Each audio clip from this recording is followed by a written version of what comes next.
Willie D Live. So that's why the laws are so strict. Man, they treat a pimp worse than they treat a rapist, a murderer. This dude's yeah. And this is what I wanted to get to about that. I just find it very hypocritical that you have these guys out here who are tricks. Yeah, for instance, Donald Trump is one of the biggest tricks in the United States of America. Yeah, I said it. He's a trick. He got 3 baby mamas. If it wasn't for tricking, he wouldn't have no kids. Now, what I want to know is, how do you guys feel about these type of guys, writing these laws, enforcing these laws about prostitution, trying to lock you up, while at the same time trying to get a little piece on the side for themselves? Well, it goes back to what I was saying, Brother Willie. These men are jealous of black men.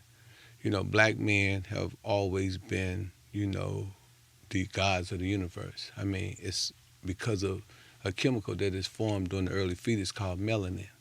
Melanin creates motor skills as well as intellectual skills.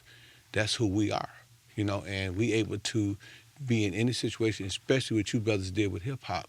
What y'all did with hip-hop is amazing. It's the #1 genre of music in the world. So that's one of the main issues is, the jealousy of the black man. And Frances Cress Welsing, she wrote a book called The ISIS Papers. She said the biggest fear of any people, of any nation, of any planet is the black man penis, because that's where you have the real weapon of mass destruction, because through the genetics and through the amalgamation and copulation of sex with that species, the African Americans and whatever other group, we can annihilate them, and that baby will invariably come out darker. It was a guy named Mendo in biology. He said you can get the dominant out the recessive, we can't get the recessive out the dominant. Therefore, dominant genes are stronger, and that's one of the main reasons is they don't like us. And, at the same time, they love coochie. So, because they have the power, and because, we, as a so-called people, we fall into these traps. And like I said on one other program, I said that America is 5% of the world's population, but has 25% of the world's incarceration.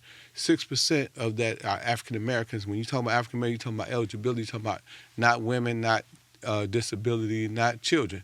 So 6% of us are eligible people that can go to jail. Out of that 6% that go to jail, we represent 50% of the prison populations. That means that 12.5% of the brothers in jail are African Americans in the world.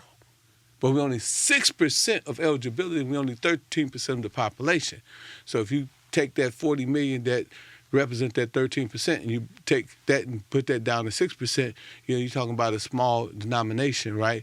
But yet, we are the most targeted, and we are the ones that put into jail the most. So what they do is not only do they use that as a means of, trying to incarcerate us, but they do it to try to social engineer us. So the same people that's buying the coochie also are benefiting from us through CCA, Correctional Corporation of America, which is a privatized company that own the New York Stock Exchange that benefit from hotels in the prison. That's what prisons are, they hotels.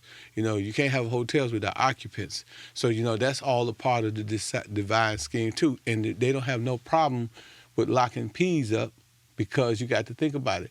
These are the guys that they are mad at, because these are the guys that send these women out to get their money. And that's why they attack the ism. That's why they lock young men up, because they know that these men that are so-called pimps are the ones that's manipulating these women that they can't manipulate, that they're weak to.